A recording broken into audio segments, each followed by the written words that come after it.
Hello. Wow. Where's the H? Ooh. Hello, governor. That's weird. Let me try that again. Did you say hello? No, I said hello.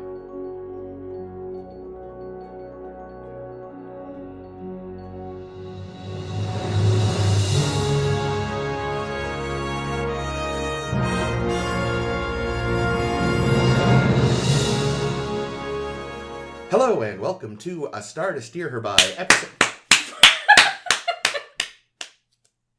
episode 293. Woo! Damn. I'm Chris, and with me today are Ames. Caitlin. Jake.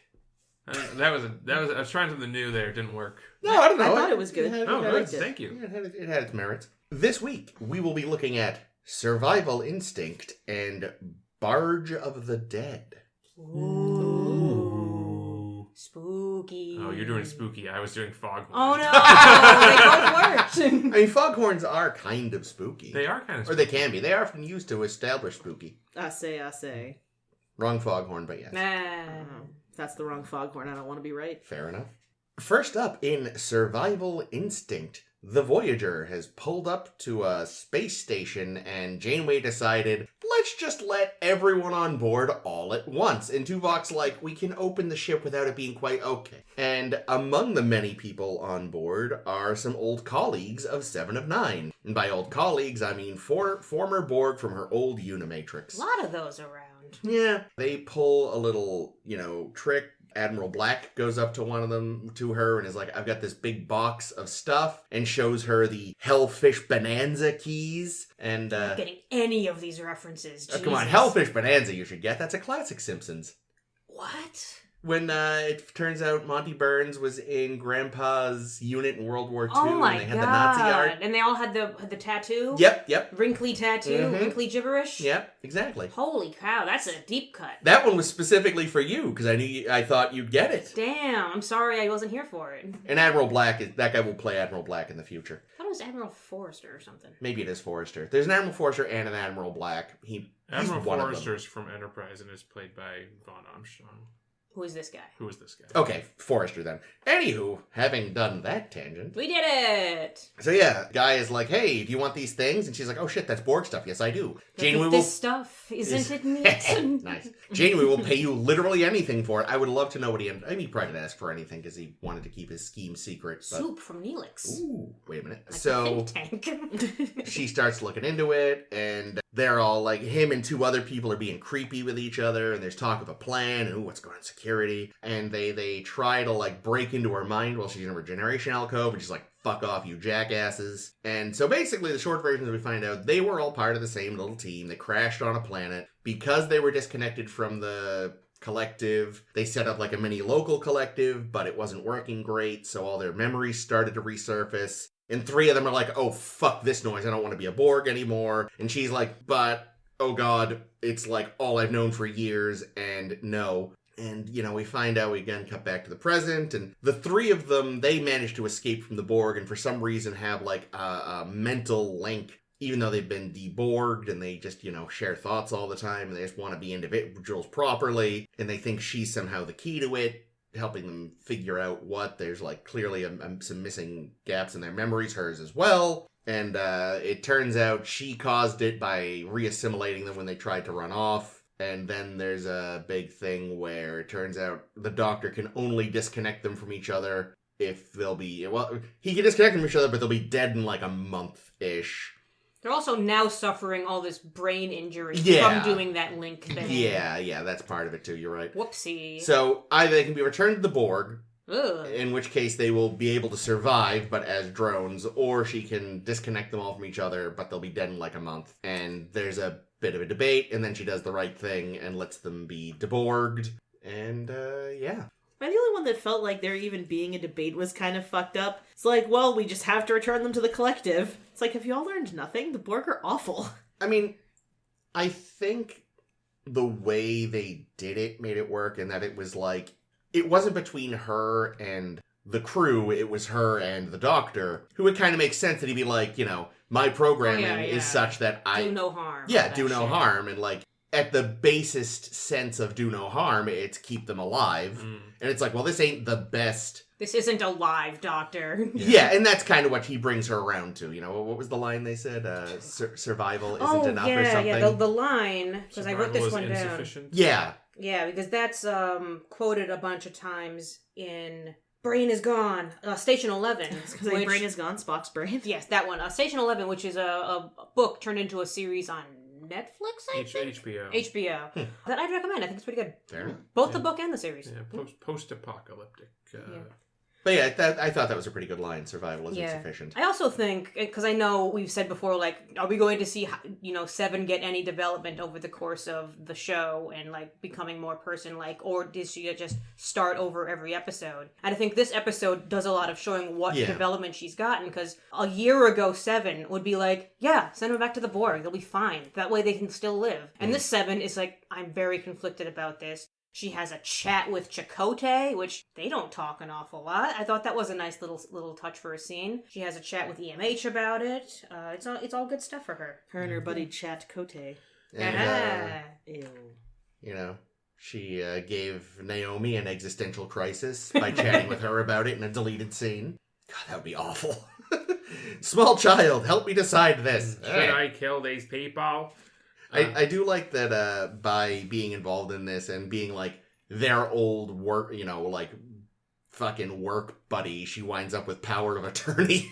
Mm-hmm. Right. That kind of sucks. Isn't that how it works? Well, yeah, that's pretty much how it is. I mean, she's the next of kin, really. She's the closest thing they have to. That's a good point. God, I guess she is. The thing I like about it is, in the end, she doesn't get off the hook. No. Like, the expectation, I think, is that even if the episode, if it doesn't work out with, like, the best outcome, like, it's bittersweet no matter what, usually you end the episode with feeling like, okay, everyone's happy with the outcome.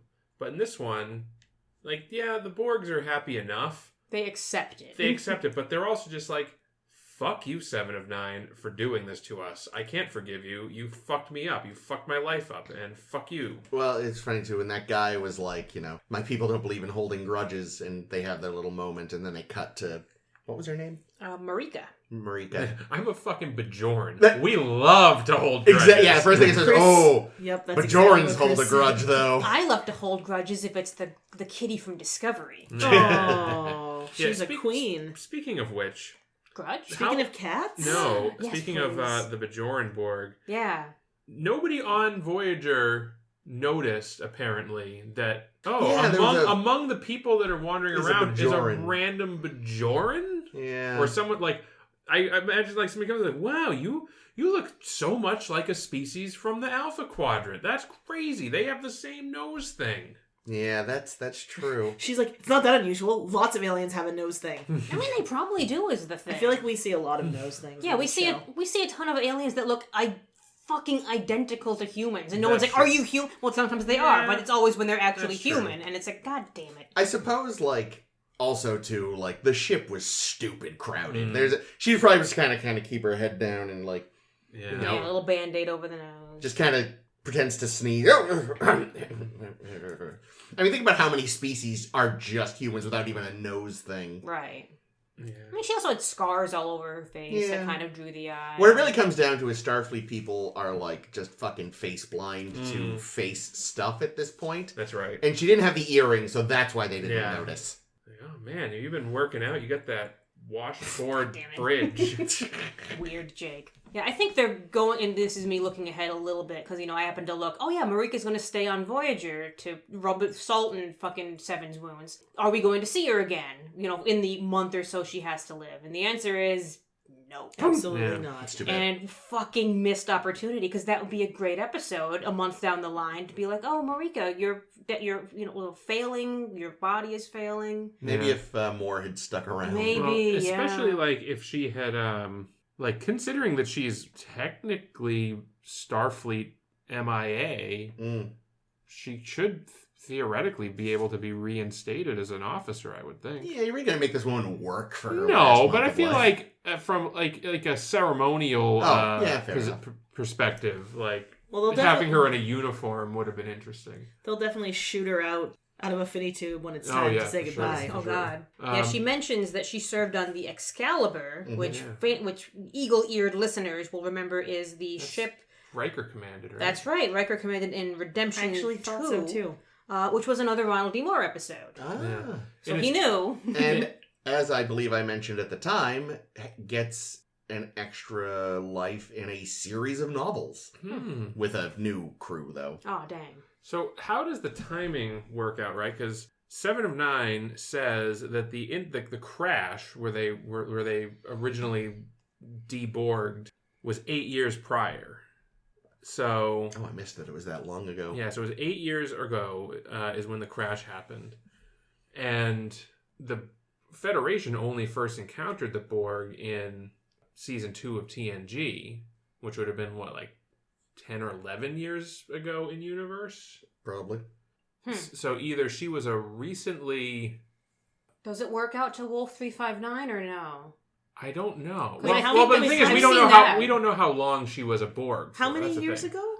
8 was when the crash happened, but that doesn't. But she could have already been a Borg for a But while. she should have been wicked young though, still, because she feel like she only looks like she's in her 20s.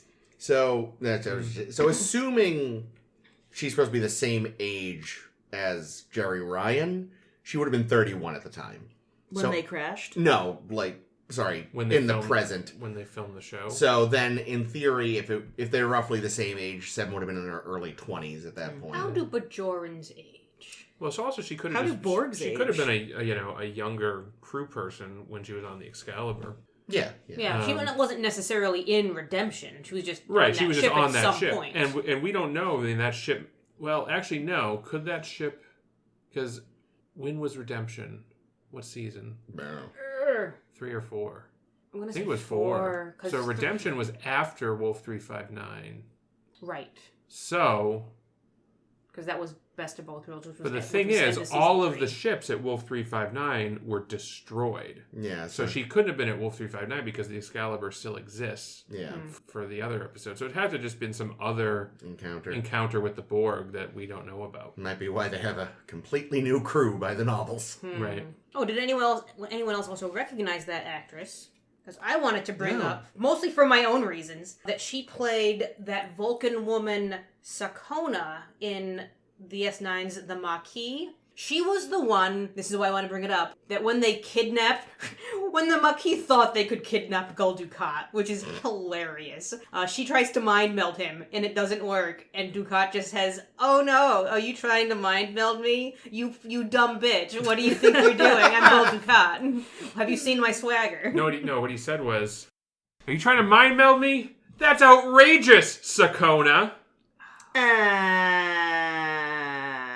My soul. I liked it. Ow. But no, I did not. So. Yeah, and I liked her well enough. I liked her little existential crisis on planet, and I'm like, oh, this girl's good at existential crisis. And then Seven had her existential crisis. I'm like, oh no, she puts that girl to shame. You get it, Jerry Ryan. Yeah, Jerry Ryan, man, She's great. She nails it every time. It's too bad that she is like minimized to tits in a suit a lot of the time. I don't think so. I think the writers, as much as the producers, like the Rick Bermans of the world, minimize her to tits and ass, I think the writers do her a good amount of service. Yeah, they fight Rick as best they can. Yeah. Yeah, like I mentioned last week in our chat about Ronald D. Moore and how these are the episodes we're seeing this week are the 2 that he has his name on. And he had this interview that I'll link on the Facebook or something, but I didn't read it last week because there were no paragraph breaks. So this week I basically had a browser program read it out loud to me so that I wouldn't have to deal with it. And he has a long section where he just goes off on the 7 of 9 outfit and how it's fucking absurd and deplorable. Mm-hmm. And sure, if you want to go for sex appeal, that's fine. But do it to everyone then. Everyone should have, like, cleavage and bulge. I think see more of- Chakotay would look great in a corset. But yeah, I mean, I think this episode, this was good for her character. Yeah. Does it rewrite the Borg a little? Because I was getting a little lost in the... I I know that when too. we saw, like, it's a little Iborgy, which we love. We love Iborg. If you're going to go anywhere, go to Iborg. Sure. But it seems like Hugh when he was disconnected from the collective, didn't go this route. So are these people just affected differently? Was it a different circumstance? I think what we've been learning over the course of, since we met the Borg is that the Borg are like, I don't know what operating system they run, but it's got to be like Windows 95. Because here's the thing, like on the surface, they look very clean, polished, organized, hive mind, single purpose. But you look a little under the surface and it's blue screen of death everywhere. And like... Normally they just turn those people off and take their parts. Yeah, exactly. Yeah. And so like, when a ship like this crashes and like shit like who the fuck knows what's gonna happen? Like the software is gonna fuck up in unpredictable ways. It really did too. And I think so like I'm very willing to dismiss any inconsistencies and just say like, nah, software glitch. Yeah, because I did like watching these people slowly come to the realization of who they were. This isn't my hand. I know. I want my hand back. Yeah, that was good. Well, I also wonder, right? So 7 of 9 was obviously not assimilated in the Delta Quadrant, right? No, she was. That's right. Because they found the ship. They found the ship. Yeah, they followed them through like a transwarp conduit or something. About that, yeah. Okay, never mind then. Because what I was going to say is like maybe this sphere that they were on was like stationed in the Alpha Quadrant. Or maybe it was even part of a scouting expedition to check out Earth. I don't know. It's just interesting that they have both a human and a Bajoran on the same sphere when there can't be that many Bajoran Borgs. Maybe the Queen just has a weird sense of humor. Maybe. Well, we also saw in the one where the vinculum makes 7 have a bunch of the personalities of the people who's been assimilated from her Unimatrix. Distant voices. Kinda, yeah. And there was like a Ferengi and a Klingon and a human who had gone to Wolf 359 and so now I kind of Vulcan. wonder, like maybe 7 of 9 was like on one of those. Like, here's a theory. Here's a fan theory for you. Love it already. Okay, what if? So we saw in First Contact that when the cube was destroyed, the sphere was the escape raft that the Queen or whoever else got out on. 7 was supposed to be the Queen until... Well, what if the Wolf 359 cube also had an escape hatch and a sphere? It was kind of dicking around the Alpha Quadrant for a while before maybe that sphere was like the Borgs that got off of that, and it would include in maybe 7 of 9 was at Wolf 359. Maybe she knew Locutus personally. Ooh. Maybe when Picard talks about in First Contact talks about how you were always there, to the Queen. Maybe he's referring to 7 of 9. We just don't know. Yeah, God, though, this isn't that line. It's like, oh, God, that could have been... I mean, Which line? That's not this isn't my hand. Okay. Like, could have been so much more, literally horrifying as opposed to existentially. But they did it very well. Okay, so here's my question then. We got our Unimatrix buddies, 2, 3, and 4. Good for them. What the fuck is their plan when they realize 7 is nearby? Yeah, because they seem to, even though they kind of have this hive mindy thing going on, and they can finish each other's sentences, which is both understandable and irritating at the same time. Yes. It's like I get it, but Jesus Christ, this is stupid. Yeah. And they decide, well, let's just break into 7's alcove and wave our hands in her face until we get shot by Tuvok. You get him, Tuvok. Well, I don't know. I thought they were trying to link up to 7 of 9, kind of like what they ended up actually doing. Yeah. So that they could see, because they're missing memories. They don't remember the period on the planet between when they went to sleep and when they were reborn. Yeah, so they're hoping that 7 of 9 has those missing memories and can answer what the hell the fuck. But of course 7 of 9 does have those memories. And my question is, did 7 of 9 unlock those memories when she joined the link, or did she always know? Did she always remember? And No, because she even said, like, she also just remembers being at the campfire. Yeah, but was she bullshitting? Was she lying? I don't think 7 lies. Especially not about something that serious. Yeah, maybe. What would she have to gain from lying if they're just going to find out in 5 minutes when they plug in anyway? True, that's a good point. Yeah, no, I think just for... Now, why exactly the memories are locked out of her as well, that's a whole different question. See, that's the thing. Borg thing. It doesn't make any sense that she wouldn't remember it. Like, you really think if this was a Borg thing, they would have wiped the entire event. Yeah. Because you don't want people having anywhere floating around their consciousness again, a moment. Windows 95. Yeah. Well, but she was the one that wiped their memories. Right, but then hers was as well. Yeah, well, that's the thing. But I wonder, like, or maybe it's just, like, she wanted to forget. I don't know. Yeah. Maybe she wiped her own memory. Could have, yeah. She like, definitely didn't enjoy the experience. Yeah. She's both loyal to the Borg and afraid of being alone, which are some good reasons to, like, say, nope, fuck all this. Back to the Borg we go. Yeah. I found it interesting, though, that our new friend, Pachan, number 4, has been saying, like, even though they have this hive mind thing, he seems to have a different idea of what to do. And he says, why don't we just talk to 7? And the other two are like, nope, we've decided this. This is the thing we've decided. We agree. We're going to go and invade her brain anyway, in a different way. When really, like, I feel like if they just talked to her, it would have been fine. I mean, I guess it sort of makes... Well, no, it doesn't make sense. Because, like, yeah, the last time they knew her, she was, like... It seems like even before they started getting their memories back, she was still already the most uptight, like, true believer of the Quad. But, like, you can't assume that's still the case now, tootling around on a Starfleet ship with her bits removed. Yeah. More bits added. So you gotta figure... So these guys must have... they were in the collective...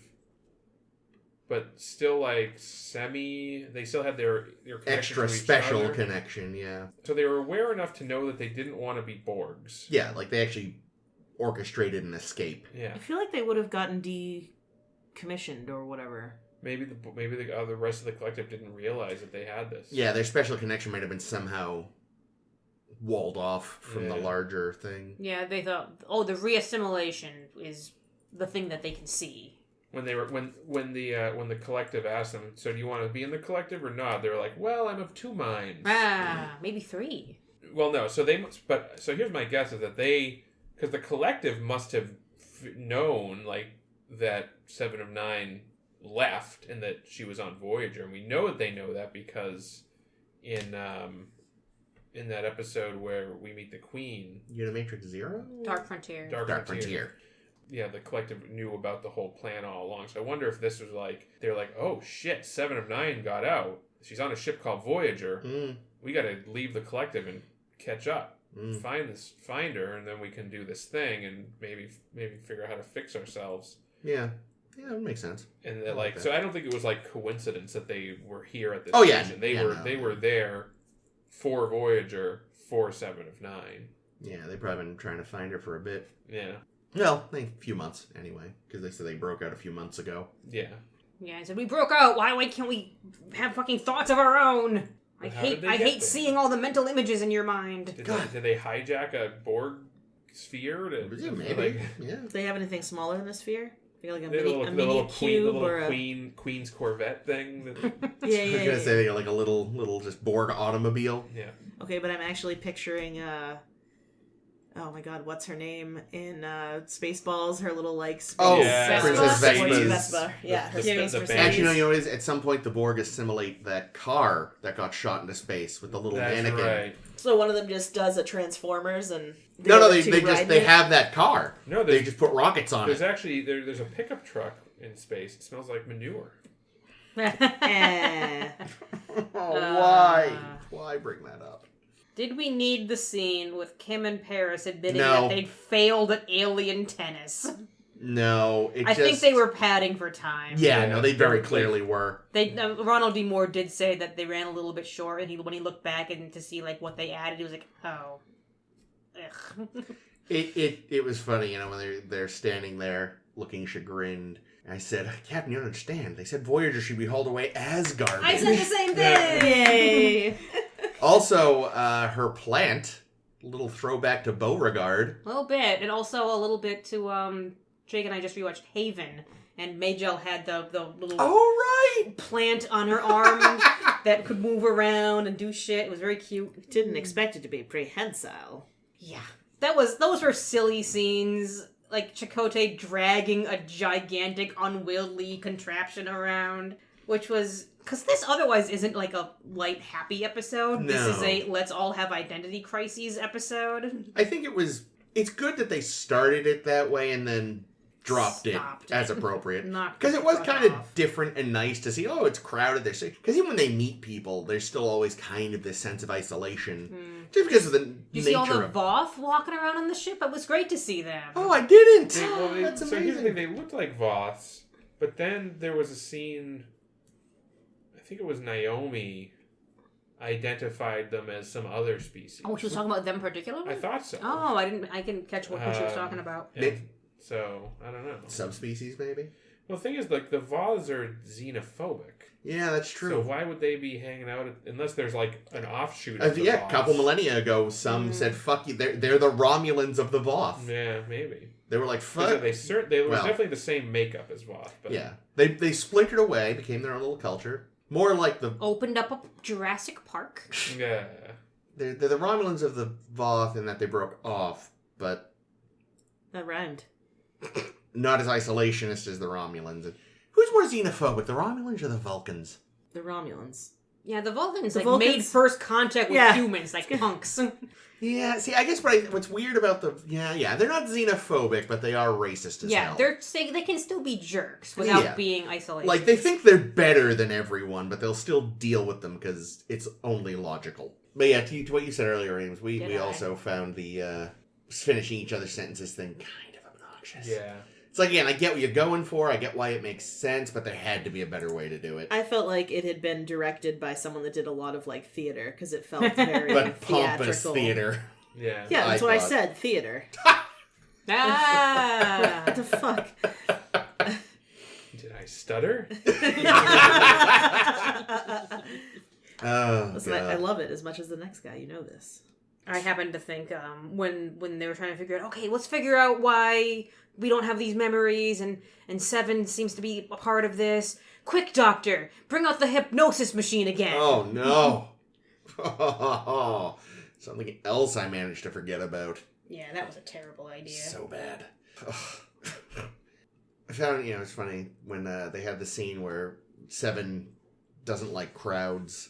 And she's like, well, you're part of the collective. And, her thing was like, well, yes, and that's why I don't anymore. But I was just like, yeah, the collective was crowded but orderly. Yeah, This and is a quiet. clusterfuck. Yeah, that too. Like, you could only assume that most of the time, life on Borg Cube is silent. Yeah.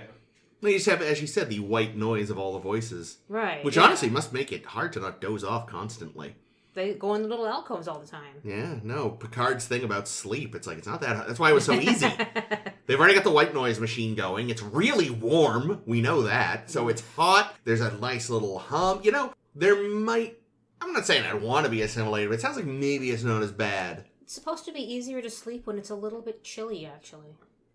Really? Mm-hmm. Is that true? Yeah. I could see that. But I just mean, but heat does make you drowsy, though, at least. Oh, yeah, but then you can't sleep because it's too hot.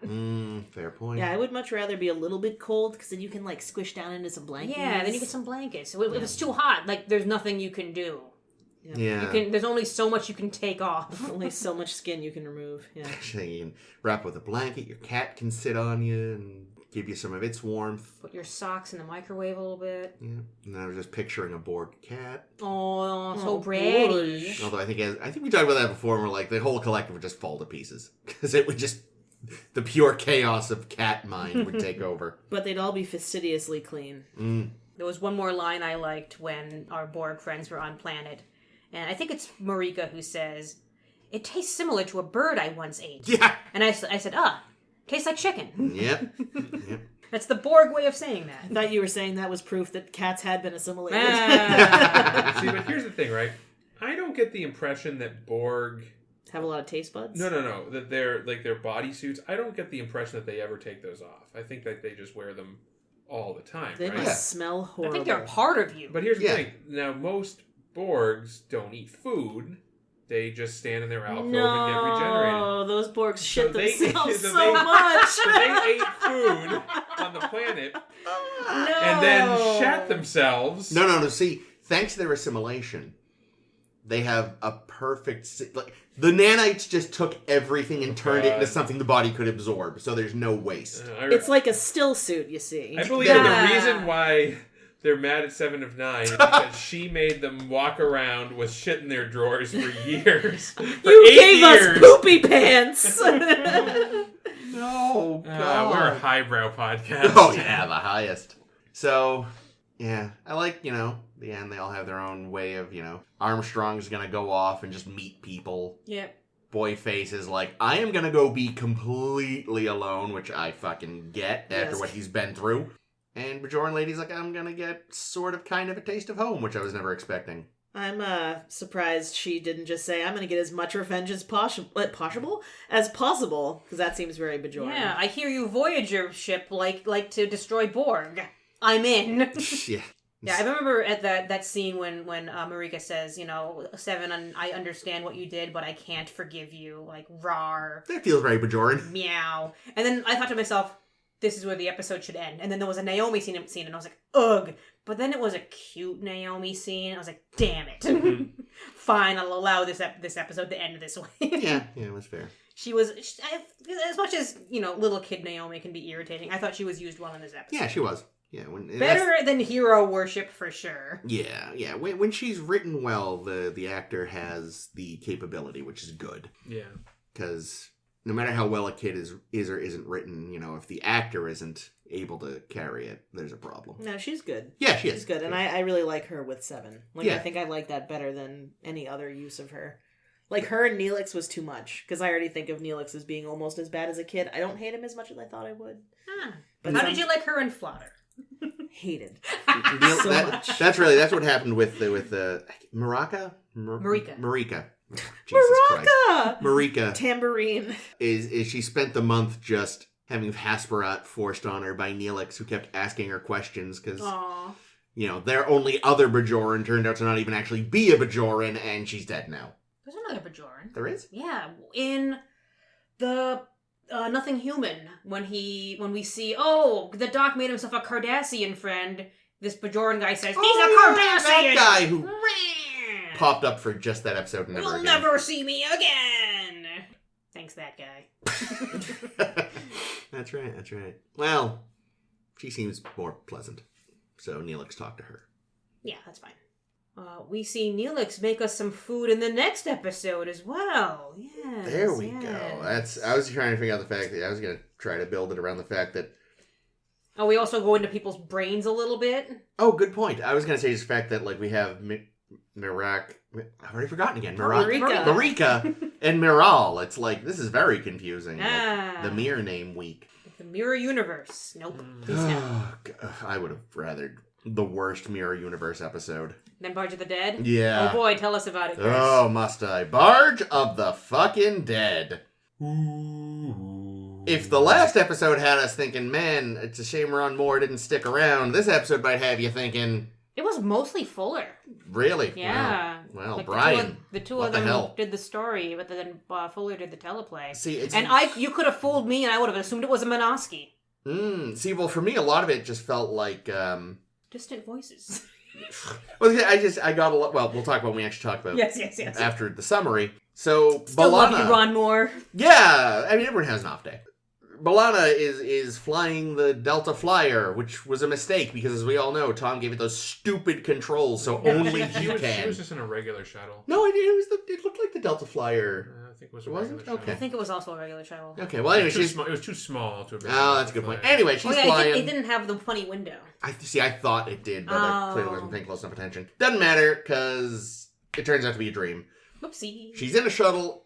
Has a bit of a rough landing in the Voyager shuttle bay, and it turns out part of the issue was that a big chunk of metal was in one of her nacelles, and what the fuck? It's got the Klingon logo on it. Whoa! And Chakotay's like, holy shit, this is nuts. And B'Elanna's like, we don't have archaeologists, and also the Borg probably just picked it up and dumped it out in the trash. But then it spills bad CG blood everywhere. Yum! And there's voices. There's coffee in that Klingon replica. Yeah. And she freaks out and is like, Harry, my plate is haunted. It's like when the eggs exploded in Ghostbusters. Man. And Neelix is like, we're gonna have a Klingon party. And that was the first sign that something was weird, because he somehow got into engineering from the back. Interesting. Yeah, if you think about it, the direction he comes from isn't from the front door. Which is, as far as I can tell, the only way in it. Yeah, the front door is behind her. And it might have been on purpose, because there's a lot of little things that are weird during this before they outright admit. Like, they slowly ramp up stuff. Yeah. Tuvok seemed normal.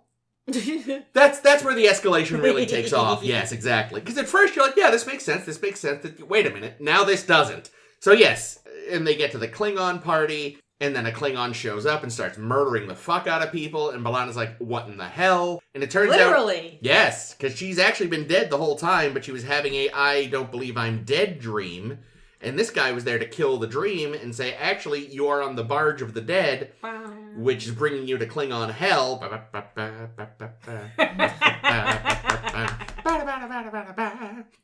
Good episode. Very. And, let's just watch Futurama instead. Seriously.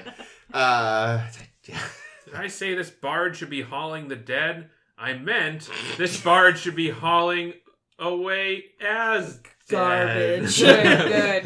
Hey, callback, it works. So yeah, she's on the Hell Barge, and she meets the guy what killed the Klingon gods. Kortar! Yeah, and he's Good like, for him. you're not supposed to be here yet. He's Sean Connery for reasons. Yeah, I didn't mean to do that. And then there's a new Klingon there, and she's like, Mom! And then she wakes up in the sickbay, and she has this whole big crisis, because she's like, oh... Apparently it's a Klingon thing, because I'm not honorable. She's going to Klingon Hell, even though she was a good Catholic. I'm taking all of this literally, even though I was just in a coma dream. Yeah. Torres.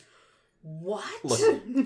Look, you might say that, but it was real to her, Ames. Oh. It just goes to prove that Catholic guilt is very strong, and it's finally broken through her veneer of not caring. I've been reading the Klingon Bible, and it says I need to make an ark and go on this barge. Yeah, so she convinces Janeway to let her get put into a new coma so she can save her mother from Klingon Hell. She's fucking crazy. Idiot. And the bargeman is like, yeah, nice try, bitch. But then she's like, fine, I won't do a sneaky Pete. You can actually send me to Klingon Hell. And the mother's like, no. And the mother goes away, and then she goes to Klingon Hell, but it's Voyager. Oh, it's like, that's the distant in the world's worst scene, she's like screaming, what do you want from me? While she poorly swings a batlet at people, and...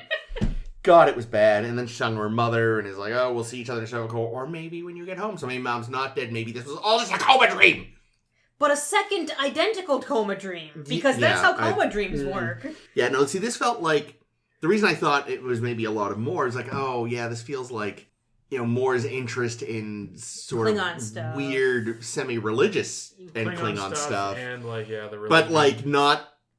done as well. Yeah. You'll remember back when we watched Soldiers of the Empire in DS9 that episode was a bitch to write because Moore wanted this idea in that episode. And Ira Bear and whoever else had any fucking common sense on that show, which was most of them, said, Ronnie, what the fuck is up with you today? Ronnie, you've already got wormhole alien gods. You can't also have... Klingon gods and all this shit. Just stop. It's too fantastical religious-y stuff, and you haven't made Battlestar yet, where that's going to make sense. Yeah, I was going to say, the Battlestar connection makes this very Ronald Moore-y, even if he wasn't the main driving force in the actual writing, but... I'm almost surprised it's... I mean, I know technically she thinks she maybe almost died, but I feel like there's not enough death for Fuller. Fuller loves weird death stuff. See, I think what this episode should have been... Tell us. Is... anything else. Well, no. So B'Elanna's in a coma. Mm-hmm. The whole time. Like that great Futurama episode with the bee! Ooh, Sorry, Jake. I'm sorry. I got too excited about bees. Bees. Well, yes, but yeah, sure. Like the Futurama episode with the bees. She's in a coma, and she's on the Barge of the Dead, and she's slipping away, and forget her mother, because that was stupid. Yeah, and the actress wasn't good. I liked Kortar. Yeah, he was good. But we're doing this whole thing, and then the doctor's like, listen, she's slipping away. Like, her brain patterns are... This is actual B'Elanna in sickbay. Actual B'Elanna on the table. Okay. She hasn't woken up, or she's whatever. She believes she's dead. So, Tom is like, the doctor's Tom like... has a role in this. We're gonna do we have to convince her. I can tell from her neural patterns that she's having some kind of dream experience. So it's also a little Total Recall. I'm so sorry. Some way I'll be able to finish this fucking thought. Jesus Christ. I'll be over here being quiet. So the daughter's like, so it's like, okay, we can do a mind link. Maybe Tuvok comes in and does a team meld. I don't know.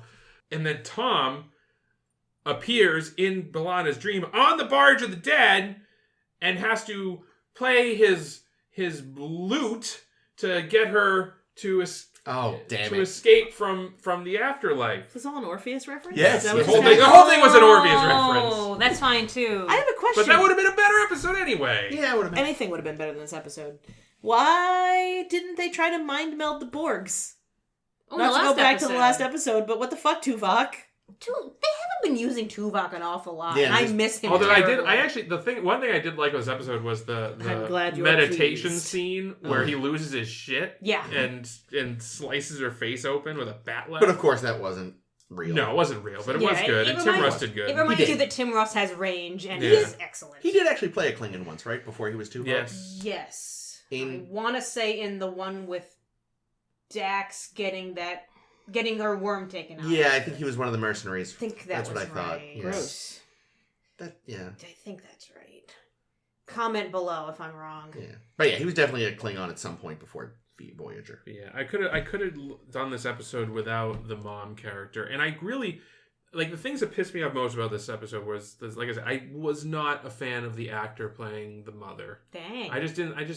She didn't seem very Klingon to me. Like, That's a good. She was also in a Starfleet uniform for the last chunk of it. well, that's because she was supposed to look like Janeway. Janeway. Oh, that's silly. Yeah, it is. See, that's what the thing. Like, this became one of those dream episodes, which I've told you before, and I'll tell you again in a couple of weeks when we do our dream episode, Blogtivity. I fucking hate. Well, here's the thing: if we'd gone with the Eurydice idea. Yeah, which they should have just done anyway. Because the other thing that I hated about this episode is that Janeway allowed her to go back into the coma. Bad Yeah, Janeway. that's Which would be bad. No which fucking she reason. would never do. Neither would Doc. Nobody would do that. It's a fucking terrible idea. It's like, listen, you want to fucking harm none yourself? Of this is real. Do it on your own fucking time. You're I'm not doing responsible this. for this. You're making this leap of faith thing, literally. God damn it. Over Klingon beliefs that no one else in this ship believes in. Neither did you until 5 minutes ago. And now suddenly, there's no science fiction in any of this. Nope. It's just real. We're just treating it like this Klingon belief thing of this Barge of the Dead is literal and real. And son of a bitch! You know what would have been a much better vehicle for exploring this thing? Orpheus. A fucking Vision Quest. Why Maybe. like the one time in an episode where Vision Quest might make sense, There was another good Vision Quest. they don't fucking do it. At one point I was thinking, like, was it that they wanted to do a Vision Quest episode and finally realized they were uncomfortable, so we're like, let's just use fake religion, well, even more fake religion than our made-up Native American? Yeah, if you have a near-death experience, you'll see the Barge of the Dead. What about all the other times B'Elanna had a near-death experience? Well, allegedly she'd been there before, so That's true. Oh, interesting. True. the She just never boatman remembered. said that. Yeah. You almost drowned as a little girl, which was a fine little story, but... Yeah, I think it would have just made way more sense if we went through the whole episode, or not the whole episode, but basically where we found out that it was fake, and we finally woke her up. But if instead of waking her up, it's just cut to we're in sickbay and she's in a coma, and that's the first scene in the real Voyager, and that she doesn't wake up until the end when she gets to. Maybe she does that thing with the, what were they called? The Koskari, those siren things in the water that when people jumped into, they were eaten by sharks. Very cute sharks. I mean, I did like that, in the end, it was the mother being like, no, it's not your time. Go back to your go back to your people. Mm-hmm. You'll see me later. Make sure you remain a true Klingon. Don't stray from our stupid religion. You're not fucking a human, are you? And they also, they kind of removed some of the ambiguity about whether this was actually supernatural or just a vision when they had the mother say, "You'll see me when you get to Tovacor or when you get home." Right? Because the "when you get home" implies that, no, she's not, we don't know if she's dead or not. She's at home, possibly. Yeah, this all is just in B'Elanna's head. Yeah. Ugh. By the way, it wouldn't be a lute. Tom would definitely be playing a 50s Fender electric guitar. Okay, I would watch that. And you know what the biggest shame with this episode is?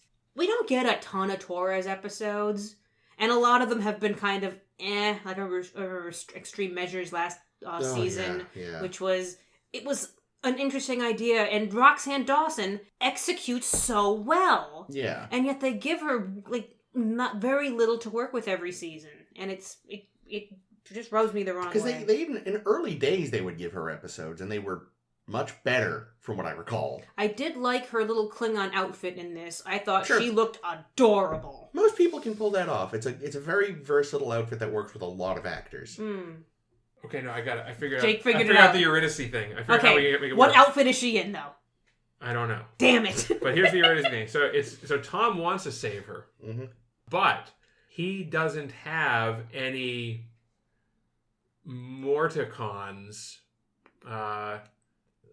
MacGuffin. Sure. Basically, death particles that you need to have in. The reason why she's having this particular type of coma is because she has come close to death, so her brain has a buildup of death particles. Is this from a coda? No, this is just bullshit. Oh, good, fair. So he's got a buildup of what would be a good term for that? I liked Morticons, frankly. Morticons. Although it does kind of sound like something from Transformers, but go on. So he's got Morticons on the brain. He doesn't have any Morticons, so he can't be linked with B'Elanna. But Harry Kim, having died before, has Morticons in his brain. And he plays the clarinet. I love it. Gotta send Harry on his Kim behalf. Is the best friend. So we have to bring Harry to the brink of death. Good. And then link their brains. He really is the O'Brien of Voyager. Also, when he's in the vision, he can actually weaponize the clarinet. So That's monsters come up to him and he just goes, C sharp, bitch! And they explode. I love our episode. This is amazing. This is good. This is much better than this episode.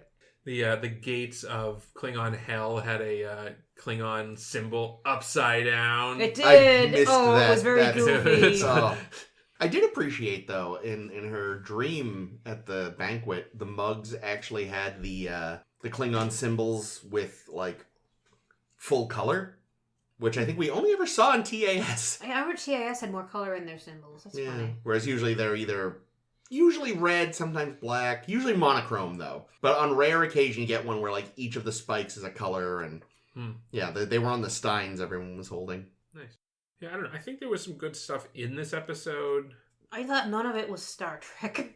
I thought if they had done this in some other show, I'd be fine, embrace the weird Klingon shit. I mean, here's the thing though. If it had been, imagine instead of a B'Elanna episode, if it had been a major Kira episode and it was an orb-based because those we understand. I'd even buy it more if it was a Worf episode, because he's much more the Catholic Klingon, like we've said. True. Well, it was written originally to be a Worf episode. He would have gone and found Moog. Yeah, so that would have been a little more... Yeah. It would have come less out of left field, I think. Yeah, because also, B'Elanna and her mother, not close. No. I feel like Torres would be like, my mom's going to hell. Fuck her. 'Cause of me. Even better. Take that. Mom. I'm the one who sent you here. I tell Cersei I want her to know. Dear. Yeah. Kira, Worf, fucking Data having a malfunction. Yeah, anybody who was religious and in contact with their culture. But B'Elanna is the last person that should have had this experience. Yeah. I'll tell you right now, if we see B'Elanna embracing Klingon culture in the future, I'll eat a hat. Yeah. Eat my targ. I won't tell you which hat. It might be a cookie shaped like a hat. That works. Fuck, I had another Klingon-related thought, though, because of that. But it has failed me. God, fucking... They don't wear a lot of hats. There was a line where she said, the only thing I inherited from my mother was my bad attitude and my forehead, and I wanted someone to go, 4? Yikes. Really? We do have a chit-chat with Chakotay, and Torres asks him, a chit-Chakotay. A chit-chat-Cote. There it is. Chat-Cote. And Torres asks him, do you believe in an afterlife? And Chakotay somehow doesn't say, well, I have talked to my ghost dad recently. Yeah.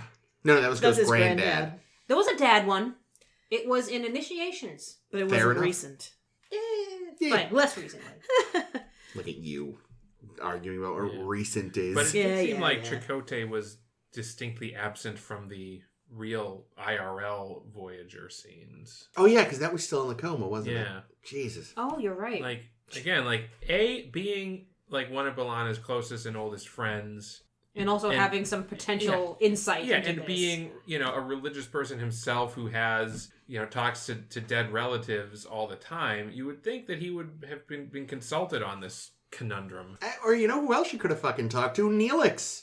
Yeah. Who, as far as he knows, has been to his people's afterlife. Yeah, no shit. Does that count, though? Because didn't he just find there was nothing there? Wouldn't bringing him into this actually kind of be worse? Like rubbing it in his face that his shit's fake, but the Klingons got it right. There is no afterlife! Your mother is gone and rotting bones. So crushing. It really is. Yeah, I'll say Neelix was interesting in this episode because he likes to learn about other people's cultures so that he can talk with them about things. And even though it can get annoying, especially when he's trying to learn Vulcan stuff and Tuvok is like, fucking no. Mr. Vulcan. It becomes very sweet because he wants to learn more about you, and then he'll go the extra mile to make the Gach move. But that wasn't real. It's but in character, yes, though. it is It's something exactly- he would- it's what he B'Elanna would. subconsciously It is something he would do. That, if Neelix was going to celebrate her Klingon culture, that's what he would do. Yeah, he would totally over the top. I like fake Doc trying to learn a Klingon opera. Well, drinking song, because again, that's what he would do. Oh yeah, and that's a song we heard before. Somewhere. I think that was from Soldiers of the Empire. Oh, it might have been. I know we heard it before, and I didn't. It would be appropriate. Yeah. Yep, another Ron Moore special. But also, you said what this was excised from, right? Yes. So, yeah. Thank you, Ira Bear, with your blue beard. Goddamn Bluebeard.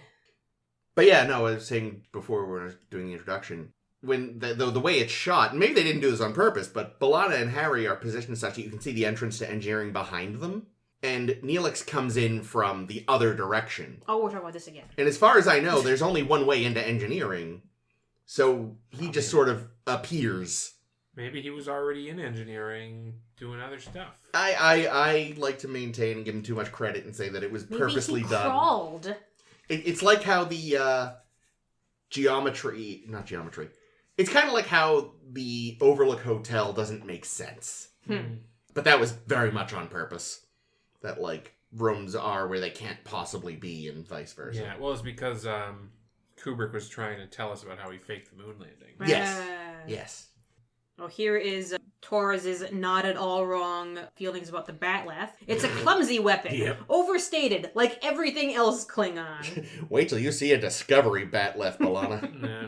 She's not wrong, though. No. It does not act... I would love to... I'm sure there was probably somewhere on video, YouTube, actual hand-to-hand combat people react to the Batleth, and just this thing is terrible. It makes no sense. I don't know. Once Tim Ross got it going in nice arcs, it looked pretty smooth. It's fine for showing off. But as a practical weapon of combat. Yeah, it feels like something you have at Ren Fair. Yeah, a Ren Fair, or again, it's something you have in a martial arts demonstration, but wouldn't use in a real fight. Well, here's the thing: it's not just because if you're using it two-handed, which it seems most people usually do, unless they're going for a big swing, in which case just use a fucking sword. But if you're using it the two-handed way, your reach is fairly limited. Yep. And your fucking hands are exposed. Very. So if you don't meet your opponent, blade to blade, which also is going to fucking dull the blades all the time. you're gonna get your fucking hand sliced off. Yeah. It's like incredibly unsafe. There's no guard over where your hand goes. I suppose, though, I mean, yeah, the lack of guard makes no sense. Although you consider they do wear those big gloves, so maybe that's the protection. But I could see the Klingons being like, I want a weapon that forces me to get in close. Yeah. Well, they just use a fucking dagger. Yeah, and they have very nice daggers, and they got that with a Macleth is the little, like, half one that is more efficient. And they got the Christopher Lloyd daggers with the little pop-out things. Mm-hmm. Nothing else? Okay, here's my segue into our blogtivity then. Holy crap. So, we meet Kortar. I love Kortar. He's fun. We learn about Kortar that he destroyed the Klingon gods and was condemned to ferry people to Greythor. By whom, if there's no gods left? Shut up! That also seemed a little weird, because like when Worf mentioned it, it sounded like the Klingons themselves thought that was just fine. We slaughtered our gods because we found them... Oh, what's the line? Not too inconvenient, but... I don't remember the line. Troublesome. But here's the thing, though. They just it's like, okay, you killed the gods, you killed the guy that drives the boat, now who's going to drive the fucking boat? No one's going to be able to get to hell now. And they'll just have corpses piling up on the shores of the river of death.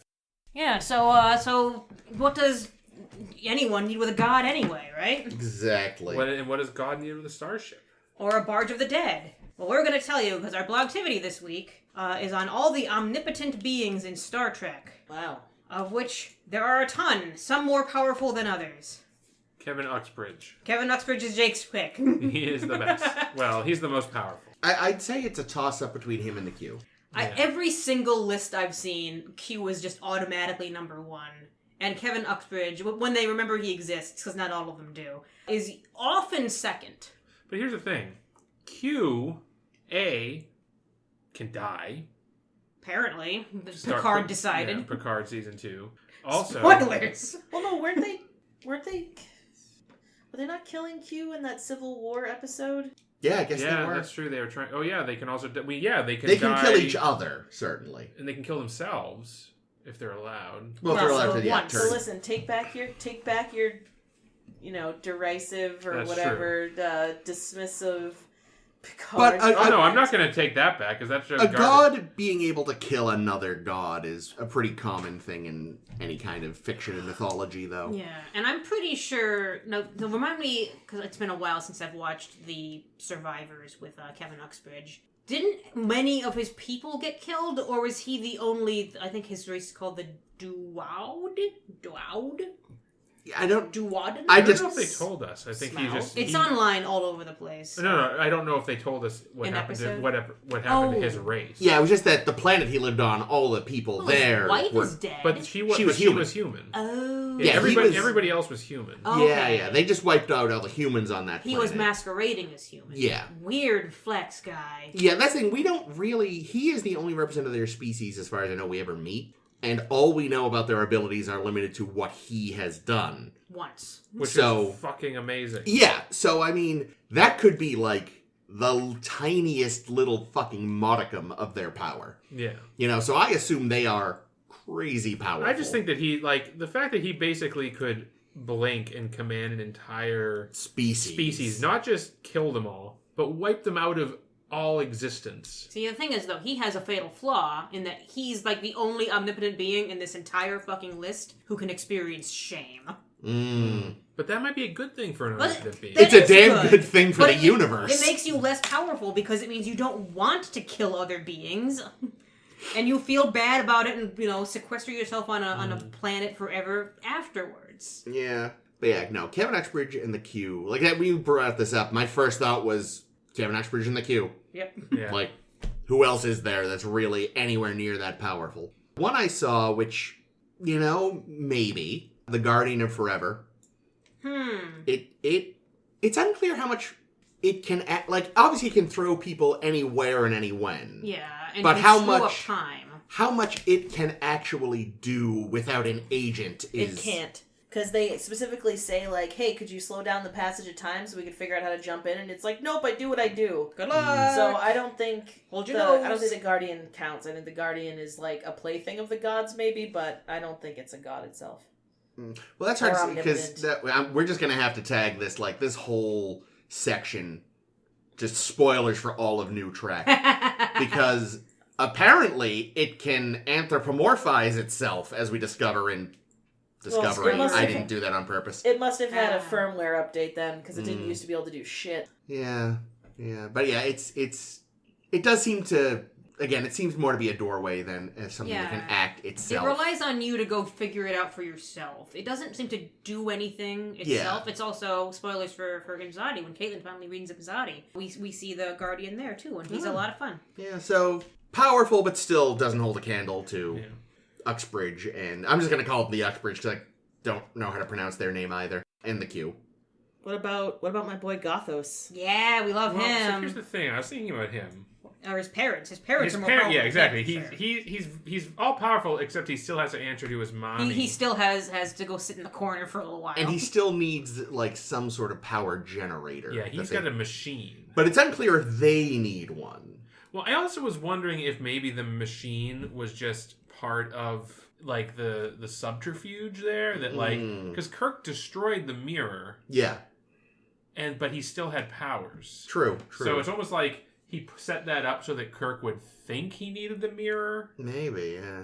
Yeah, that was a strange part of that episode. Yeah. Because it seemed to undo itself and then not explain why. Yeah, so... Like, who cares? Because you've got Trelane being... And it turns out he's a child. Yeah. So whatever his species is, seems like, again, we don't see much. We don't know exactly how much equipment they may or may not need. So I'd say they're up there, certainly. Yeah, and it's super hard to tell because we know he's a child. And yeah. I'm sure his parents... when they make themselves planets to go vacation on and play with, they probably have the fire be hot. They probably have the food have taste, which was something Trelane couldn't do. That's right. I forgot about that part of it. Yeah, even though, like, in physics, fire is hot, and you should know this. Like, if you make fire, it will be hot. Well, unless it's not fire, unless it's just a projection. It's like a projection. Yeah, because he doesn't know. When he can't, or he's just not good enough yet to give it heat. Yeah, he's never encountered actual fire, but he knows what it looks like, and he's never eaten actual food, but he knows what it looks like. Yeah. Yeah.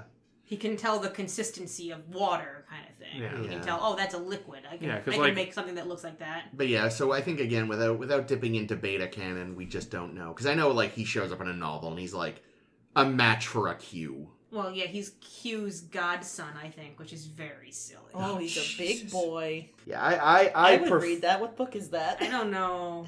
It sounds very funny. I'll look into it. I would totally... as a side note, if they weren't godson and godfather, I would ship the shit out of them. when Trelane grows up. Yeah, not when he's a child, as an adult, obviously.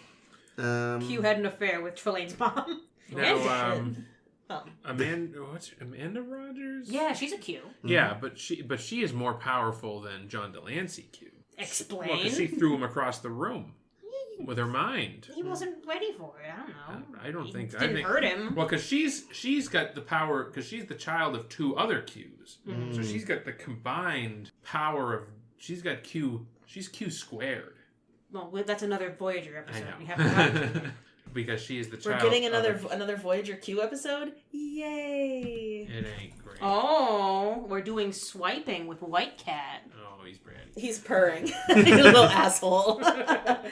You're not an asshole. You're a good boy. One I just saw on the list that made no sense to me. Well, no, because the list wasn't powerful. It wasn't a ranking. One that didn't occur to me, I guess you'd say, and one that I feel like in my personal rankings would not be very high up as power level was Armus. Yeah, that was a strange inclusion. Like, he's got some crazy powers, but I wouldn't think of him as godlike. He can make an oil slick move with his mind. Yeah, that was I unexpected. thought he just was the oil slick. Nah. Oh, that's also a possibility. I thought he was just made out of that material. What's Armus? Is that the thing that ate Tasha Yar? Yeah. We also don't really get... I don't remember because Skin of Evil was terrible. Yeah. What Armus's powers were, I don't remember. Yeah, neither do I. I saw it on the list and thought, that's just wrong. Nah. I don't think he's should be on this list at all. I don't think he's godlike or anything. Okay, well, I saw on the list of omnipotent and that kind of being V'ger, which is just a machine. Too. It's just a very powerful machine. Yeah, like what's Q then? He's a machine. No, he's not. Not like this. You mean like? But the thing is, like, yeah, Voyager 6, the probe was a machine, but then it became self-aware and did it stop being a machine at that point? Like, did it become a life form? And how fucking powerful is that life form? I would say that it's definitely, let's say it's a life form. Definitely, at least at the very end, when it merges with Deckard, it's alive. We'll just say that for the sake of argument. It is. We don't know. It's definitely when it is V'ger, not omnipotent. It's just a very powerful ship. Yeah, it's super As you can powerful. go back and see our powerful ship blog post. It's on there. Now, very high up. if it retains that knowledge and those level of abilities once it's whatever it becomes, then yeah, it's pretty high up there. Yeah. But yeah, we don't really know what exactly becomes of it once it merges with Deckard. But I'd say until it merges with Deckard, it's just a ship. Back. It should come back in lower decks. No, please don't. It does make an Ilea probe. That's pretty powerful. Mm. No, it's got a lot of. It's definitely powerful. Yeah, but it's. I think it's. Oh, actually, okay. I've got the most powerful ones. These guys might rival the Q. Michael Burnham. The tears of Michael God, Burnham. you were so quick on that, Jake. The strongest plot armor in Star Trek history. The Megans from the Magics of Magos 2. Because magic is just real. And Lucian, that fucker. God, I forgot about that. I'm sorry. No, the most powerful beings in Star Trek are the Bem people. Yeah. Because they must give off some kind of weird psychic wave to keep everyone from just murdering them. We were watching recently Labyrinth, the film Labyrinth. Oh. Never seen it. Really? Well, there's these puppets like in it. it in I one of think the I would, too. scenes. Oh, that's that, right. That are incredibly obnoxious, and they do a song and dance, and like their thing that they do is they like take their heads off and their body parts. Yeah, and, like, I forgot juggle about them, that. and it looks terrible because it's like 80s like green screen technology and doesn't look great. But we both are like, oh, there's Bem. They're like the Bem people. Didn't think of that. It's been years since I've seen it, but yeah, that's a good comparison. Oh, actually, speaking of Bem, there is a god entity in Bem. Yes, there is. That creature that, don't harm my children, the lizard monsters. That god that totally isn't Nichelle Nichols. That's what she's up to now. What about the thing from Justice? Oh, the Ito god. Yeah. That dick. Isn't that a computer, though? No, it's just a... I think, isn't the Ito god a being who just decided that this is their planet and they're going to watch over them? Or was that the Bem god? That might be the Bem because the Okay. Ito god looks like a spaceship. Okay. But it's kind of semi-transparent, so I don't know. Oh. Because they reused the Ito god, the prop that they used for the Ito god, they reused in Conundrum as the Space station they had to blow up. So yeah. But I don't know. Well, regardless, it is a god entity, and the Ito people worship it and all this shit. It prevents them from not killing Wesley until it decides you cannot kill Wesley. Rude. So do we count things that are not, like, supernatural? Well, I guess none of these things are supernatural, right? Technically, they're just... Yeah, this is sci-fi. Yeah, there's like always a reason. super powerful life forms. Yeah, but, like, what if it's something that is not a super powerful life form, but has superpowers by virtue of having technology? Technology isn't a power. Tell that to Batman. I'm talking about Ardra? I was talking about Ardra. No, Ardra she's does just not a con count. artist. What about... I have 3 thoughts. Oh, that's good. The Borg Queen. Technically not maybe a god, but she does seem to keep going and going and going. That's because she has backups. Yeah, I Because think unlike Starfleet, the Borg know how computers work. Intimately. That They fucked a computer. was a Data. Yes, that's what she was... Love that scene. Shit. The Borg. That was my first question. What was my second one? I lost my brain. Let me see if I can get my brain back. Much like Spock. Anybody else has some brain and brain? You know who I think is powerful, but ultimately super weak sauce at the end of the day? Weak sauce? What is this, fucking 2010 on the internet? Yum. Is not actually that impressive at the end of the day, is the god of Shakari. Yeah, that was Like, funny. clearly it has enough power to make contact with Cybok, somehow. But, like, beyond that, he can't get off the planet on his own. And, like, he just seems like kind of a little...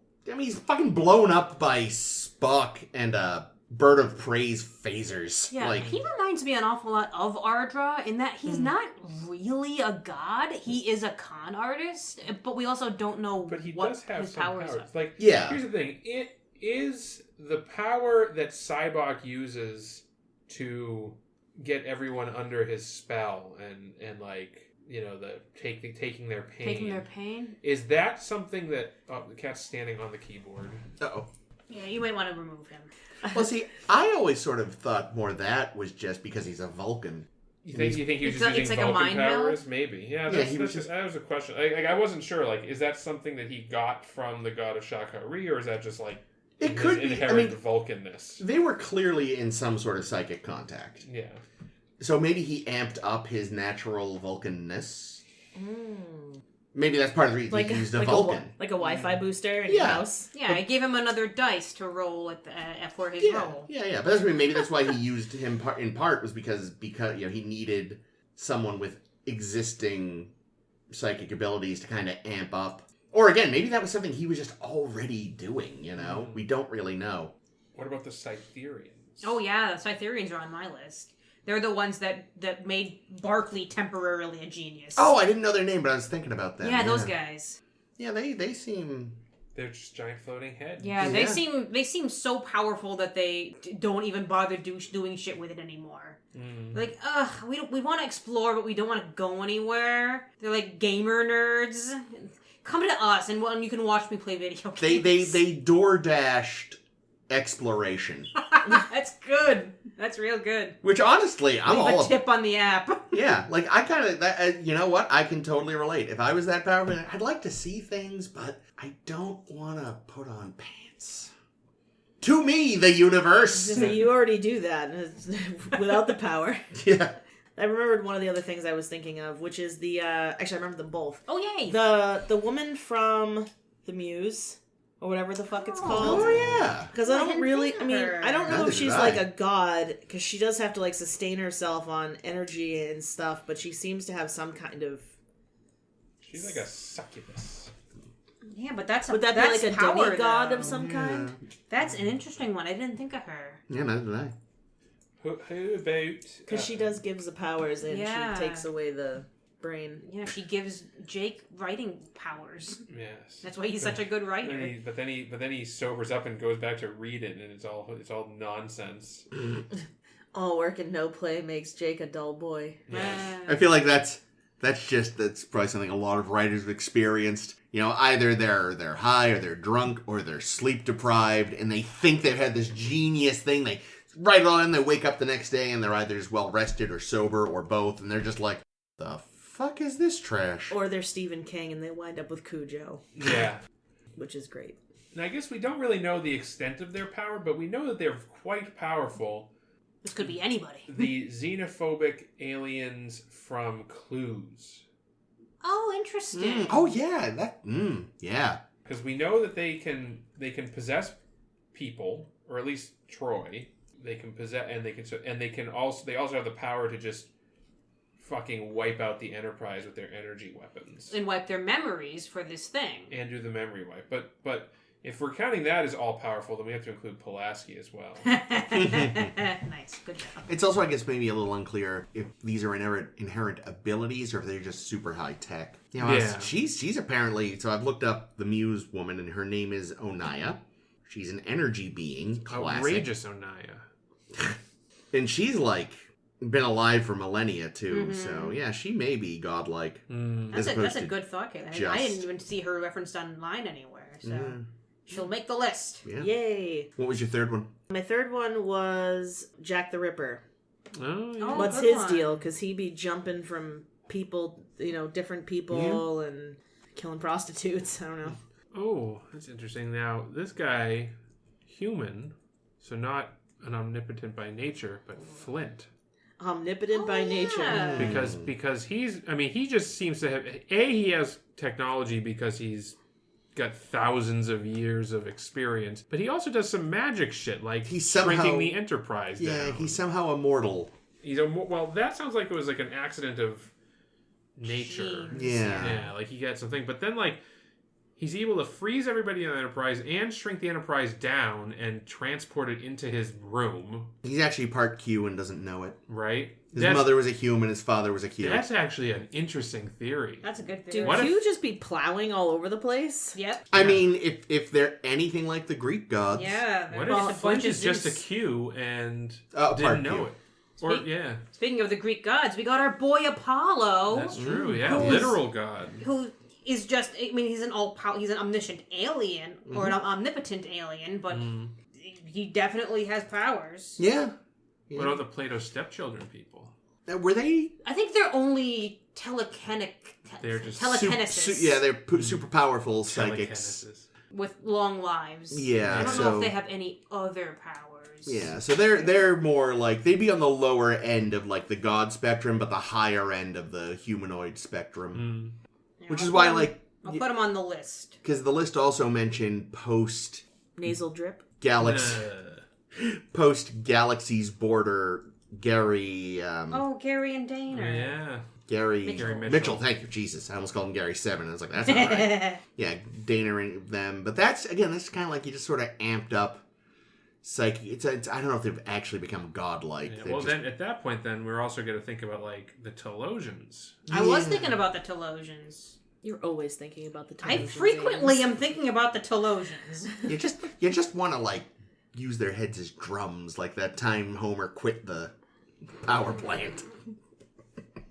I don't get that reference. I mean, I understand that it's Simpsons, but I think that's the one with. I think that's in Maggie Makes 3. I thought you were talking about the Iliad. So Jesus Christ. Fair. When Homer quit the power plant to write epic poems. Oh gosh. Oh no. Something has gone wrong.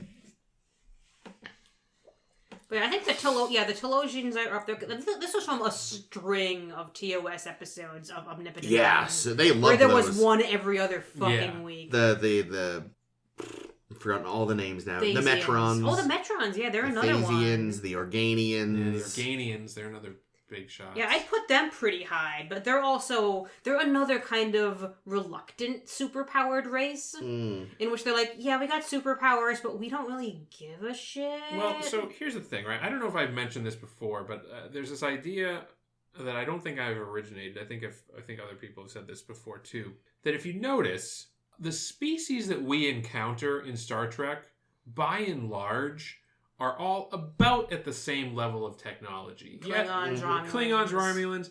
So but we know that there's all these ancient races too that like they're gone now. Like the potato people, and the Iconians, the slaver race, and the slaver race, and like there's all these other species that were here before. Yeah. So we know that like the universe or the galaxy has been populated for many, many, many, many, many, many millennia.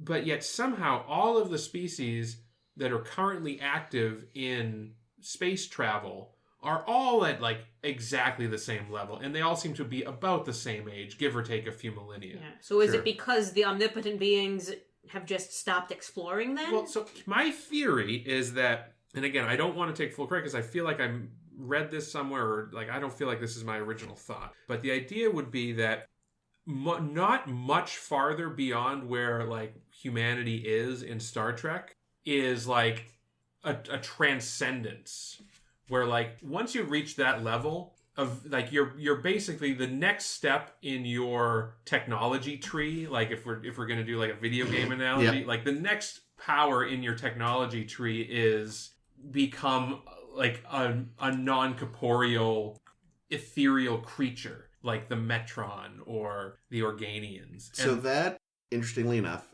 spoilers, is... Not on our podcast. Well, for a comic book that's currently running, they're apparently doing a story right now in the IDW comics where there's some sort of god war happening. Is this under Starfleet? A Star Trek banner? Or yeah. Everything? Okay. Yep. And apparently it opened with I haven't read it myself, I read about it. A somehow not dead Gary Mitchell. Ooh. Talking to some unseen godlike figure. Is it Daner? I don't know. They haven't. It's gotta be They haven't Daner. revealed who it is I yet. kind of want to read this now. This sounds interesting. Who basically does say that, as what you just said, is that essentially the next step is the ascension of Right. the species. All of this just reminds me of Transfigurations now, and our John Doe friend who transcends into a bodysuit. Yeah. Well, like that idea. That's basically an idea that I stole from Stargate as well, because that's kind of like in Stargate. It's basically that like once you reach a certain level, you unlock the ability to transition to like a non-corporeal thing. Yeah, and then you also don't need to travel really. You can just probably go wherever you want. Just appear wherever you like need. Q does. So I'm wondering if like species like the Q, the Organians, the Metron, the Caretaker, possible. Well, again, like who knows, right? But like all these like omnipotent creatures that we see, maybe they're just like representatives of the old races that have evolved beyond having spaceships. Yeah, and some of them, for all we know, in some cases it was evolution. In other cases, maybe it's just, was it Clark who basically said sufficiently advanced technology is indistinguishable from magic? Yeah. It sort of seems like bullshit that these guys get to evolve into these higher life forms, snap your fingers and you're wherever you want to go, and people wind up as goddamn salamanders. Yes. Well, that's only because of... But see, what it is salamanders and then magic space salamanders. Yay! Oh, that reminds me. The weird extragalactic monsters from the TOS Halloween episode, for lack of a better term. They had seemingly crazy powers. Yeah. They definitely did. They were they were like little puppets in the end. They were, weird little squiddly boys. Sylvia and Korob, I believe. Yeah.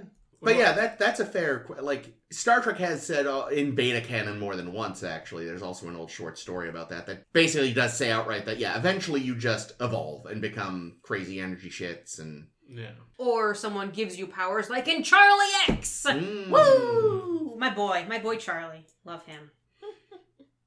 Anyone else you wanted to list? I have a bunch of... I think you've hit most of, like, the big ones at this point. Yeah, but just based on our discussion, as far as saying, like, who's the most powerful, it's either the Q or the Uxbridges.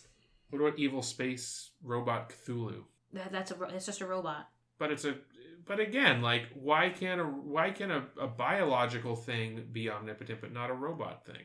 Yeah, Deus Ex Machina. What now, bitch? I didn't get a sense that it was necessarily... That's probably, we just haven't seen enough of it yet to know how powerful it actually is. Machina, and you never will. Machina. There you go. Hopefully. Machina Ex Deus. It's interesting, too, because to your point, Mass Effect offers a much more sinister explanation for that Star Trek trope of everyone seems to be at the same technological level. Oh, right, yeah, because when you get too advanced, robots wipe you out. Yeah, basically they're just like, oh, guys, the galaxy's hit that level again. Clean her up. Deal with it. Last one's on my list. Oh, we haven't talked about the Traveler yet. Oh, yeah, the Traveler. Traveler who's able to, like, manipulate thought and matter and space and time. Yeah, if we saw more of them, I feel else. like there's a good chance that, like, maybe if you had a sinister Traveler, that could be a big problem for everyone. Oh, interesting. That's what Wesley is in the end of Picard. Yeah, they've recruited, oh, God, a Thor. Oh, well, speaking of, Picard, I'm gonna throw The Sung family? yeah. Clearly, the genetic line, they just keep making the same two people. The seed is strong. They called one of the Gary 7 the people? Gary 7 people, the Watchers. Whoever their bosses are, though, That's maybe. true. We don't know who their bosses are, and I'm surprised Picard didn't retcon Oh my it to God. be the Q. So you know how Gary 7 is kind of a James Bond type secret agent? Yep. Kitty. Who's James Bond's boss? M. Or who's the guy that makes the technology for Q. There you go. Shakes head furiously. Uh, we haven't talked any races really from DS9 because the Prophets. Because there's just the two. Doi. yeah, the Prophets. The Prophets and the Pawraiths. Who are the same species. I was gonna say they're the same, right? Yeah. Yeah, it's interesting. Like, they certainly seem to have a good amount of power within their area. Mm-hmm. Like, you don't necessarily get the sense that they can affect much outside of the wormhole and its immediate surroundings. They can go bang Joe Sisko. Yeah, that's true. Well, they can possess people. Yeah. Yeah, how did they get to her? They just knew. They used their space-time bullshittery. Yeah, I'd say unclear what their power ability is, because they also don't entire understand. Fleet to vanish. That's true. That's pretty good. But they had to be in their wormhole. They did have to. Yeah. Yeah, like they seem somewhat.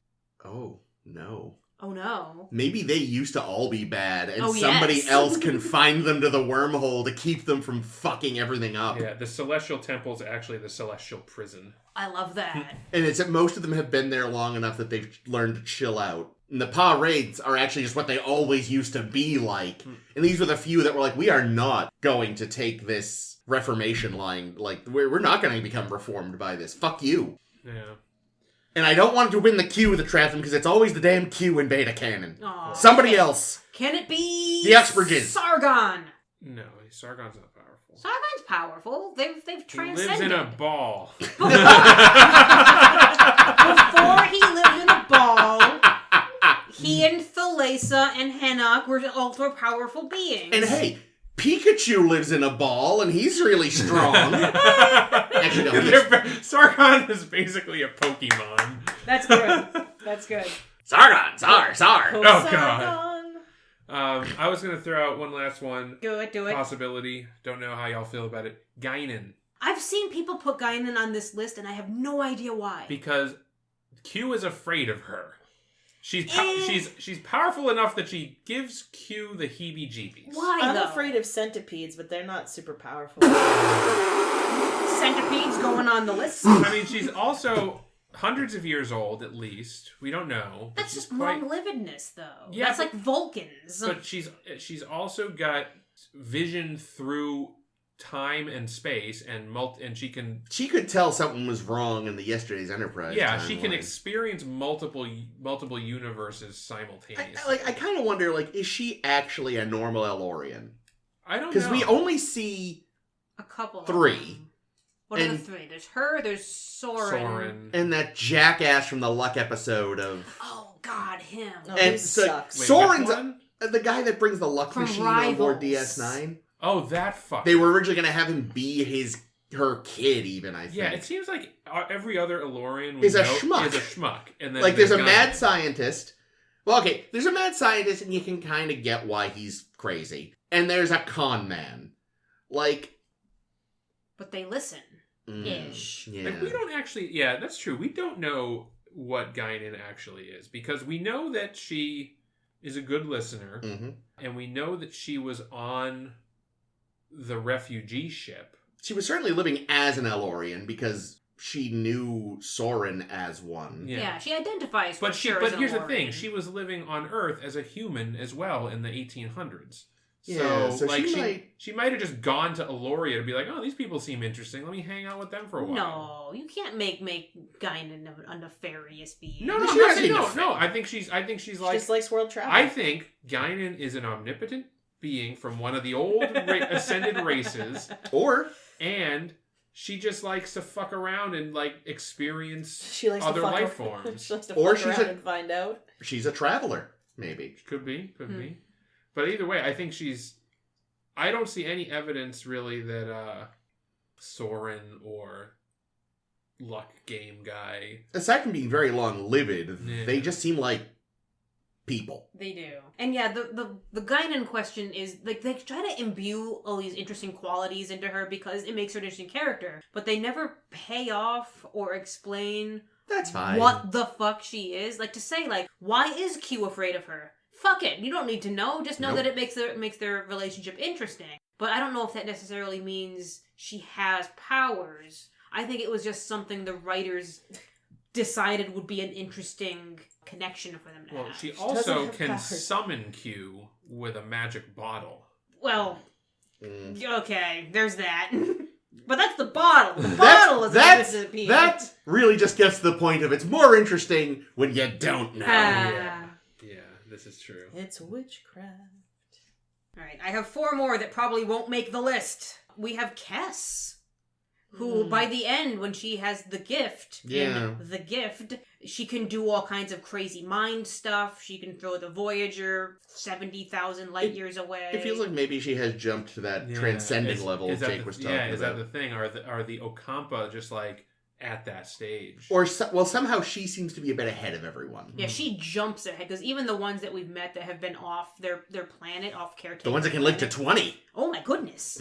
Ooh, are the Pa-wraiths and prophets just Bajorans that have ascended from the future, because we know they're timeless. From the Oh God, that's weird. Are they future? That's weird. No, are they future?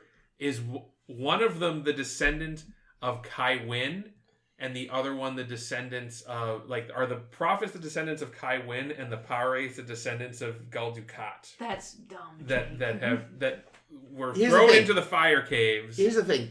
Dukat, we know, had children. As far as we know, Kai Wynn doesn't. No, but But you mean from their energies that yeah, went because into they both died in the fire caves.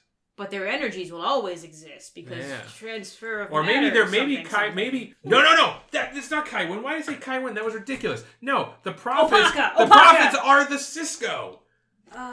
Because he also died in the fire caves, or disappeared in the fire caves. God, please stop. I like all of this, and I never want the answer. I like being able to Yes. have crazy thoughts like that. I love the crazy thought. Ugh. 3 more small ones. We got Yarnek, the Excalbian from the Savage Curtain, who just made himself an Abe Lincoln one day. Oh, I actually almost asked about Abe Lincoln, but I couldn't really remember much about the episode. Yeah, it's a weird, stupid episode. Actually, that reminds me, there's another one that I haven't seen on a list. The stupid creature from the Old West episode. Oh, eye stalk there. Yeah, the eye stalk thing. Eye stalk. What is the episode? Spectre of the Gun. There's those Fistful of dicks. Datas. God damn it. But yeah, that thing that decides to just also make a planet for Kirk to die on and gets into their brains and does all this shit. Yeah. Pretty omnipotent-y.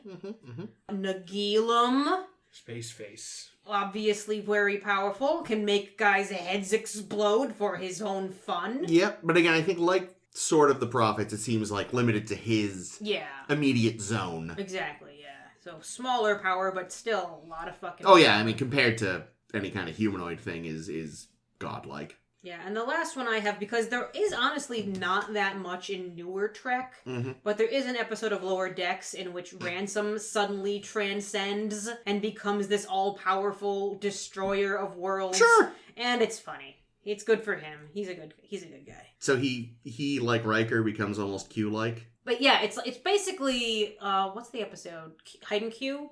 The one where he gives Riker Q powers. Yeah, Hide and Q. It's a little like that, but without Q. It's just a thing that happened to Ransom one day.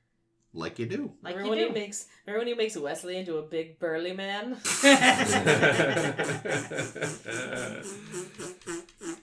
What was that, Chris? It's a flaff.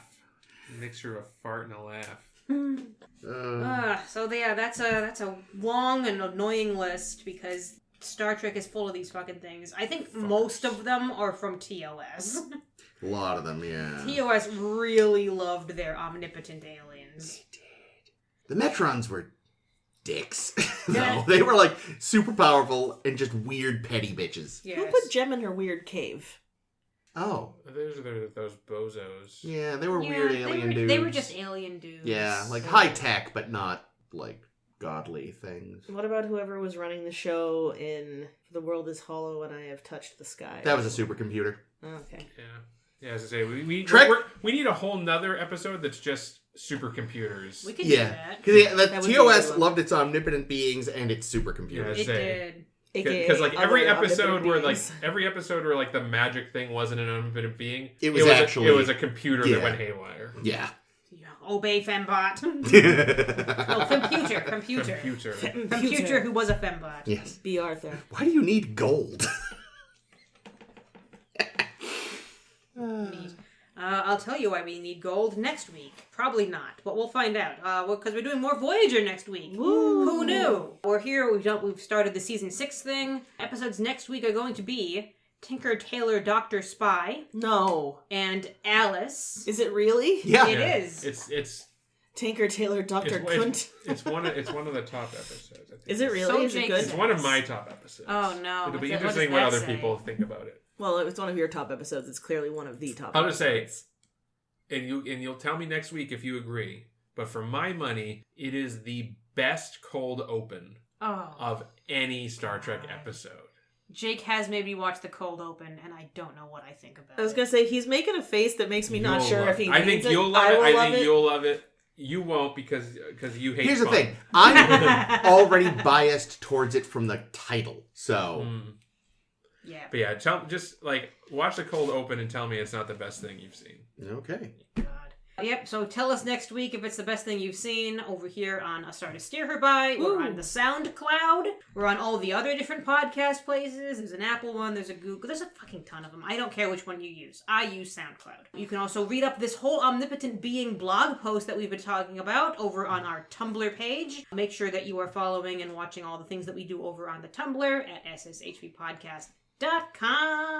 Woo! See who made the list, because the list ended up being way too long again. Definitely like I've been doing. centipedes.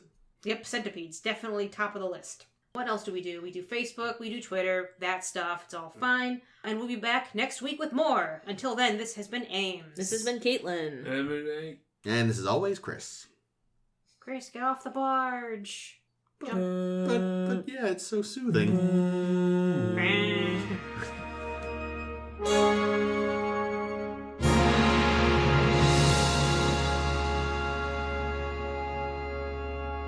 Fuck.